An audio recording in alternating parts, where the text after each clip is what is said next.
أعوذ بالله من الشيطان الرجيم. بسم الله الرحمن الرحيم. وبه نستعين وهو خير المعين. وصلى الله على سيدنا محمد وآله الطاهرين.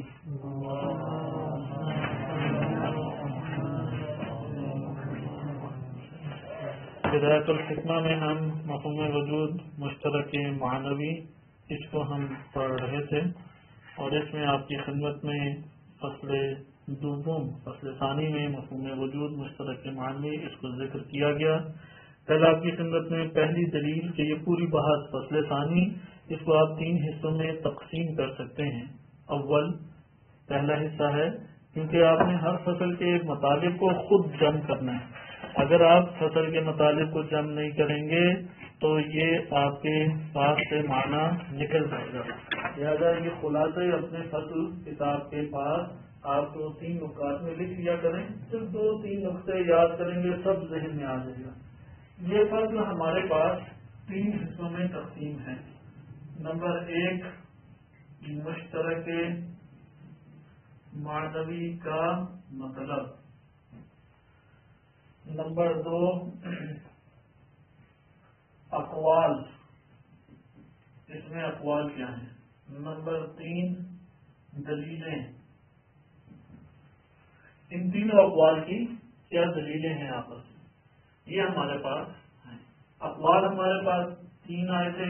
پہلا قول ہے مفہوم وجود مشترک معنوی ہے، کیا مطلقاً، یہ اکثریت کا نظریہ. دوسرا ہے مشترک لفظی ہے مطلقاً، یہ اشاعرہ بالخصوص ابو الحسن اشعری و ابو الحسین بصری کا نظریہ. اور تیسرا ہے تفصیل، یہ واجب اور ممکن میں کیا ہے، لفظی ہے مشترک لفظی، اور ممکنات میں مشترک معنوی ہے. بعض جگہوں سے اس طرح بھی البتہ کلامی کتابوں میں اس طرح بھی ذکر کیا گیا ہے کہ تفصیل میں 2 نظریات ہیں. ایک نظریہ یہ ہو گیا، دوسرا نظریہ یہ ہے کہ واجب اور ممکن اور اعراض جو ظواہر اور اعراض میں مشترک لفظی ہے. یہ ہم نے کلامی طور پر بس ذکر کیا جا رہا ہے، تو اس کی تفصیل میں نہیں جائیں گے. اور جبکہ جواہر کی اپنی اقسام اور اعراض کی اپنی اقسام، ان میں مشترک معنوی ہے. یہ ہمارے پاس پوری کی پوری اس فصل کا نچوڑ ہے. آئے اب ہم تفصیل میں جاتے ہیں کہ مشترک معنوی کا آپ مطلب سمجھ چکے کہ ادیب اور حکیم کی نگاہ میں ہم نے فرق کیا. اگرچہ آپ شرح منظومہ اٹھائیں یا دیگر فلسفہ کی کتابیں اٹھائیں یا عرفاء کی کتابیں اٹھائیں، وہاں پہ مشترک معنوی اس تشریح کے ساتھ بھی بیان کیا جاتا ہے جو ہم نے ادیب اور حکیم میں فرق کے ساتھ پڑھی. اس طرف آپ کی توجہ رہنی چاہیے. حکیم اور ادیب میں جو ہم نے فرق رکھا ہے یہ جدید مباحث میں سے ہے. وَإِلَّا اگر آپ عرفاء کی کتاب دیکھیں مشترک معنوی کے طور پہ، کلامی کتب دیکھیں، یہ شیخ مطالب رحمۃ اللہ علیہ کی آپ شرح منظومہ کو پڑھیں یا دیگر اسی طرح کتب، وہاں پہ جتنا ادیب نے بیان کیا ہے اسی طریقے سے مشترک معنوی کو بیان کیا گیا. یعنی لفظ ایک ہے، معنی کلی ہے، افراد متعدد ہیں، اس کو کیا کہا گیا ہے، مشترک معنوی. آئیں ہم دیکھیں اقوال میں. اقوال میں پہلا قول تھا کہ مشترک معنوی مطلقاً. یہ قول اکثر علماء کا ہے، مکتبہ امامیہ و اسی طرح اگر کلامی طور پہ دیکھیں عشائرہ کا. البتہ عشائرہ میں قلیل افراد نے یہ نظریہ اختیار کیا ہے کہ مفہوم وجود مشترک معنوی ہے، کیونکہ 2 صدی ہجری سے یہ والے مسائل پیدا ہو گئے. یعنی بعض کلامی ایسی مباحث ہیں جو ائمہ اہل بیت علیہ السلام کے دور میں موجود تھیں. ائمہ اہل بیت علیہ السلام جیسے کہ آپ علم فقہ میں بھی پڑھ چکے ہیں، وہ عوام الناس بالعموم عوام الناس کی زبان میں ہی گفتگو کرتے تھے، کیونکہ عوامی بندے آتے تھے اور عوامی بندوں کو اصطلاحی دنیا کی خبر نہیں ہوتی. لہذا ان سے گفتگو انہیں کے طور طریقوں کے مطابق کی جاتی ہے. لہذا ائمہ اہل بیت علیہ السلام کی بالعموم روایات ان اصطلاحات سے پاک اور صاف اور منزہ ہیں. لیکن اس دور کے علم کلام کو اگر اٹھایا جائے خصوصاً دوسری اور تیسری صدی ہجری کے، تو اس میں یہ گرما گرم ابحاث میں سے ہے کہ مفہوم وجود آیا مشترک لفظی ہے، مشترک معنوی ہے، لیکن کس ذہن سے یہ بحث آتی ہے کہ معرفت الہی کا حصول اور مخلوق سے تشبیہ یہ والی مباحث ہمارے پاس آئی تھی۔ معرفت الہی کے حصول سے کیا مراد ہے؟ اسماء و صفات الہیہ ہیں، یہ ہمیں معلوم ہے۔ مطلب علم کا کیا معنی ہے؟ آیا علم کا معنی وہی ہے اللہ کے لیے بھی جو مخلوق کے لیے ہے، یا کوئی اور معنی ہے؟ سمیع کا کیا معنی ہے؟ کیا مخلوق کے لیے الگ اور اللہ کے لیے الگ ہے؟ یہ والی بحث سے ان طور میں شروع ہوگی۔ پھر مخلوق سے تشبیہ، اگر ہم یہ کہیں کہ نہیں اللہ کے لیے کاملاً وہ معانی نہیں ہے کہ جو ہم ثابت کرتے ہیں، بلکہ کوئی اور معانی ہے، پھر معرفت الہی کا حصول ممکن نہیں ہے۔ پھر کیسے سمجھیں اللہ کیا ہے، صفات باری تعالیٰ کیا ہے؟ اور اگر ہم یہ کہنا شروع ہو جائے کہ ہاں دونوں میں علم کا وہی معنی ہے، وہ کہیں گے اس سے تو تشبیہ لازم آتی ہے۔ تو تشبیہ اور یہاں پہ اس کو تعطیل و تشبیہ سے تعبیر کیا جاتا ہے۔ تعطیل و تشبیہ جو ہماری روایات میں الفاظ آئے ہیں، یہاں پہ اس کو تعطیل کے لفظ کو تنزیہ بھی کہا جاتا ہے علمی دنیا میں، تنزیہ، کیونکہ تنزیہ کا ایک معنی ہمارے پاس روایات میں بھی وارد ہوا، یہ معنی اس کے قریب ہے۔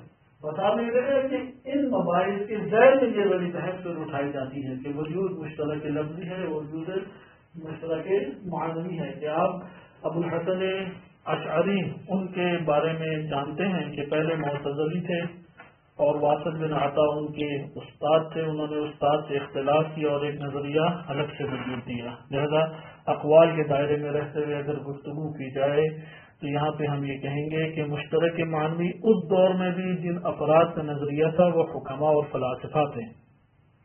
لہذا فارابی، ابن سینا یا ان سے جو افراد متاثر ہوئے ان کا نظریہ مشترک معنوی کے طور پہ، تو ہمارے تو تقریباً تمام علماء ہی اس بات کے قائل ہیں مکتبہ امامیہ میں کہ مفہوم وجود ذہنی طور پہ مشترک معنوی ہے۔ اشاعرہ میں تھوڑا سا مسئلہ یہ کھڑا ہوا، اشاعرہ میں جو ائمہ اہل بیت علیہ السلام کے دور میں ہمیں اشعری مکتب کے اثرات دکھائی دیتے ہیں، ان میں اس بات کا رجحان پایا جاتا ہے کہ وجود، ہر ذات کا وجود اسی ذات کے معنی میں ہے۔ ہر ذات کا وجود کیا ہے؟ اسی ذات کے معنی میں۔ اس کا کیا مطلب ہوا؟ مشترک لفظی ہے اس کا نتیجہ، کیونکہ اس دور میں کوئی مشترک لفظی معنوی اصطلاحات نہیں استعمال ہوتی تھی، یہ نتائج کی بات چیت کی جا رہی۔ اور شاعرہ کا کیا نظریہ جو ابو الحسن اشعری نے دیا ہے، ہر ذات کا وجود اسی کے معنی میں ہے۔ مثال کے طور پہ آج جب کہتے ہیں الارض موجودتن، ادھر موجودتن سے کیا مراد ہے؟ یہ جو ذات ہے اسی کے معنی میں، یعنی الارض ارض، السماء السماء، کیونکہ اسی کی ذات میں ہے۔ اس سے ہمیں پتہ لگ رہا ہے کہ ارض کیا ہے، پھر سما کیا ہے، کچھ پتہ نہیں لگ رہا۔ لیکن ان کا کیا کہنا ہے؟ اس لیے وہ عبارت ہے ان کی کہ ہر وجود، اس میں وجود اس کی اپنی ذات کے معنی میں ہے۔ اس نظریے کو بعد میں آنے والے اشعری علماء نے اختیار کیا، جن میں سے ایک مایہ ناز کتاب جو اہل سنت میں بیان کی جاتی ہے وہ ہے ابکار الافکار فی اصول الدین۔ ابکار الافکار فی اصول الدین کتاب، اس میں آپ کے سامنے تیزی سے پڑھ دیے جاتے ہیں۔ سیف الدین آمدی کی ہے، 632 ہجری میں غالباً ان کی وفات ہے، یعنی 623 ہجری میں وفات ہے، اور اہل سنت کے بہت مایہ ناز اشعری مکتب کے یہ متکلم گزرے ہیں۔ 5 جلدوں میں بھی یہ کتاب چھپ چکی ہے، پہلے یہ کتاب نہیں چھپی ہوئی تھی، چند سال ہوئے کتاب چھپی ہے، ابکار الافکار فی اصول الدین۔ اور ان کی ایک اور کتاب الاحکام فی الاحکام ہے، یعنی اصول فقہ کے اوپر ہے، غالباً اس سے مشابہ نام ہے کہ اگر اشتباہ نہ ہو رہا ہو۔ وہ بیان کرتے ہیں وہ بناء منہم علی مفہوم من الوجود کہ اگر ہم وجود سے جو مفہوم حاصل ہوتا ہے واحد ان سے کل موجود، ہر موجود میں واحد ہے، وَأَنَّهُ زَائِدٌ عَلَى ذَاتِ الْمَوْجُود، اور ذات موجود پہ زائد ہے، وہ غیر صحیح، کہ اگر ہم اس بات کے قائل ہو جائیں ہر موجود میں وجود کا معنی ایک ہے تو یہ بات صحیح نہیں ہے۔ وہ غیر صحیح علی اصول اصحابنا، کہ احمدی کہتے ہیں کہ ہمارے اصحاب کے اصول کے مطابق یہ بات صحیح نہیں ہے، یعنی قول دوم اقوال کی فقط وضاحت پیش کی جائے تاکہ اس کی دلیل ہم پڑھ سکیں، اس لیے اقوال پہ بھی آپ دقت کریں، کیونکہ ہمارے پاس ایک منطقی ترتیب اس فصل کی یہی بنتی ہے، پہلے مشترک لفظی اور معنوی اس میں فرق اور معیار سمجھیں، پھر اس بارے میں کہ مفہوم وجود مشترک لفظی یا معنوی، اس کے بارے میں اقوال کو جانیں، اقوال کے بعد دلیلوں کو جانیں کہ اس کی کیا دلیل ہے۔ صحیح ہے؟ بس آپ نے ایک قول تو حکماء کا اور اکثریت مکتب علماء مکتب اہل بیت علیہ السلام ان کو آپ نے مطالعہ کیا کہ مشترک معنوی کے قائل ہیں، لیکن دوسرا قول کس کا ہے؟ ابوالحسن اشعری کا، ان کے قول کو ذکر کر رہے ہیں احمدی، اس لیے احمدی نے پہلے فلاسفہ کا قول کیا، بتایا کہ وجود کا جو مفہوم ہے واحد کے کل موجود، اگر ہر موجود میں واحد ہے اور ذات موجود پہ زائد ہے، وہ غیر صحیح علی اصول اصحابنا، ہم مکتب اشاعرہ کے اصحاب کے اصولوں کے مطابق یہ بات صحیح نہیں ہے۔ حیث اعتقادو، کیونکہ ہمارے اصحاب کیا عقیدہ رکھتے ہیں، ان لفظ الوجود مشترک، وہ لفظ وجود مشترک ہے، وان المفہوم منہ مختلف، اور اس سے جو مفہوم اخذ ہوتا ہے وہ مختلف ہے، وان لان وجود کل شیء هو ذاتہ، ہر شے کا وجود کیا ہے؟ اسی کی ذات، وذاتہ وجودہ، اور اس کی ذات کیا ہے؟ اسی کا وجود ہے، علی اصولہم، ان کے اصولوں کے مطابق، والذوات مختلفۃ، بس ذوات مختلف ہیں، فکان مفہوم الوجود مختلفا، وہ بھی مختلف ہو جائے گا۔ آپ نے دیکھا اشاعرہ کی دلیل کیا ہے کہ ذات کیا ہے؟ وہی وجود ہے، وجود کیا ہے؟ وہی ذات ہے، اور ذوات ایک دوسرے سے مختلف ہے۔ بس پہلا مقدمہ ان کا کیا ہے کہ ہر ذات وجود ہے اور ہر وجود ذات ہے، دوسرا مقدمہ کیا ہے؟ ذوات مختلف ہے۔ نتیجہ کیا نکلا؟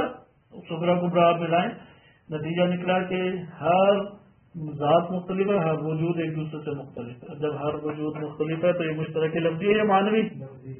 یہ مشترک لفظی ہو جائے گا۔ بس اشاعرہ میں آپ نے آمدی کا بھی دیکھا، آمدی نے پھر آگے ایک جگہ پہ تحقیقی صورت میں لکھا بھی ہے کہ صحیح قول یہ ہے یا اقوی قول یہ ہے جو اشاعرہ نے بیان کیا ہے، لیکن راضی اشاعرہ میں شمار ہوتے ہیں۔ بہت سارے اہم موارد جن میں اختلاف برپا ہوتا ہے ان میں انہوں نے اشاعرہ کی مخالفت کی ہے، ان میں سے ایک یہ بھی ہے، لہذا اس کی فخر رازی کی کتاب ہے ان کی الاربعین فی اصول الدین، اس میں وہ واضح طور پہ لکھتے ہیں ان صریح العقل حاکم، عقل صریح حاکم ہے، حکم لگاتی ہے بانہ لا واسطہ بین طرفین نقیضین، نقیضین وجود اور عدم کی دونوں طرفوں میں کوئی درمیانے واسطہ موجود نہیں ہے، کیونکہ معتزلہ کیا کہتے تھے؟ حال کی ایک کیفیت موجود ہے، آخر انہوں نے انکار کیا، امامیہ بھی اس بات کی قائل ہے کوئی واسطہ نہیں ہے۔ وَلَوْ أَنَّ مَفْهُومَ الْوُجُودِ أَمْرٌ وَاحِدٌ وَاقِعٌ فِي مُقَابِلِ النَّفْيِ، کہ ولولا، اگر یہ نہ ہوتا، یعنی ضروری ہے کہ ہم اس بات کے قائل ہوں مفہوم وجود ایک امر واحد ہے کہ جو واقع ہے، اور اس نفی کے مقابلے میں اگر ہم یہ بات نہ کریں تو پھر یہ باطل ہو جائے گا، یعنی یہ ممکن نہیں ہے کہ اس کے علاوہ کوئی اور دوسری صورت بن سکے۔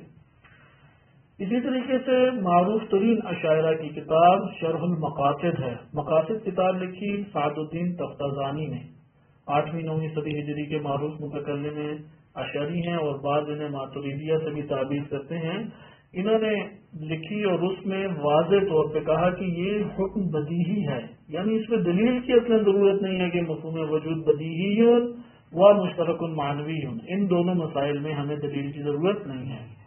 بس یہ بھی تفتازانی بھی اس بات کے قائل ہیں کہ مشترک معنوی ہے۔ اس سے نتیجہ ہمارے سامنے یہ آیا کہ بعض اشاعرہ یا اکثر اشاعرہ اس بات کے قائل ہیں کہ مفہوم وجود مشترک لفظی ہے، لیکن بعض ان کے اکابر متکلمین اس بات کے قائل ہیں کہ مفہوم وجود مشترک معنوی ہے۔ تیسرا قول قاضی سعید قمی رحمۃ اللہ علیہ کی طرف نسبت دیا جاتا ہے، اور وہ اس بات کے قائل ہیں کہ واجب اور ممکن کے درمیان مشترک لفظی ہے وجود، اور ممکنات کے مابین مشترک معنوی ہے۔ انہوں نے اس دلیل کو کیوں اختیار کیا؟ تشبیہ سے بچتے ہوئے، تو انہوں نے کہا کہ اگر ہم کہیں الواجب موجود الممکن موجود، یہاں پہ موجود دونوں ایک ہی معنی میں ہے، تو واجب کو ممکن سے پھر ہم نے تشبیہ دے دی، لہذا وہ اس سے فرار کرتے ہوئے اس نظریے کے قائل ہوئے۔ آئیں اب ہم تینوں کی دلیلیں دیکھتے ہیں۔ پہلی دلیل، پہلے قول مشترک معنوی ہے، مطلقاً ہے، اس کی ہم نے 3 دلیلیں ادھر پیش کی گئی ہیں، اور پھر یہ تذکر دیا جائے کہ یہاں پہ دلیل مسامحتاً و مجازاً ہے، وإلا یہ تنبیہ ہے۔ کل ہم نے تقسیم کے باب سے دیکھا، آج ہم دوسرے باب سے دیکھیں گے، لیکن اس دلیل کو کیونکہ اصولیوں سے لیا گیا ہے، اس لیے اس کو تیسرے درجے پہ دلیل میں رکھا جاتا ہے، یعنی یہ کوئی قوی دلیل ہمارے پاس نہیں ہے، البتہ معنی کے اعتبار سے اچھی دلیل بن جاتی ہے۔ اور یہ 3 دلیلیں آپ کوئی کلامی کتابیں اٹھائیں، اس سے آپ کو یہ پتہ لگے گا کہ ہم جو بدایت الحکمہ پڑھ رہے ہیں، یہ فلسفہ عرفان اور کلام عقائد کی کتب، ان 3 فنون میں کتنی قیمت رکھتی ہے۔ یہ والا مطلب اچھا خاصا ایک بہاری مطلب ہے، لیکن آپ اٹھائیں 3ری 4ری صدی ہجری کی یا 6ٹی 7ویں صدی ہجری کی کلامی کتابیں، اس میں 2 لائنوں میں یہ مطلب بیان کیا گیا، اور یہی 3 دلیلیں بیان کی گئی، یہی 3 دلیلیں۔ حتیٰ کہ عرفا میں سید حیدر آملی رحمۃ اللہ علیہ کہ جو 8ویں صدی ہجری کے معروف ترین شیعہ معناز عالم دین اور عارف ہیں، تفسیر المحیط العظم میں انہوں نے پورا باب باندھا ہے، یہ دلیلیں پیش کی، یہی 3 دلیلیں جو ابھی آپ پڑھیں گے، اور پھر کہا ہے کہ یہ اہل ذوق کے مبنا پہ نہیں ہیں، جو اہل طریق الہی ہیں ان کے لیے یہ بات بہت واضح ہے کہ یہ مشترک معنی ہے، یعنی فلاسفہ اسلامی، عرفاء الہی اور اکثر متکلمین، ان کی نظر میں مفہوم وجود مشترک معنوی ہے۔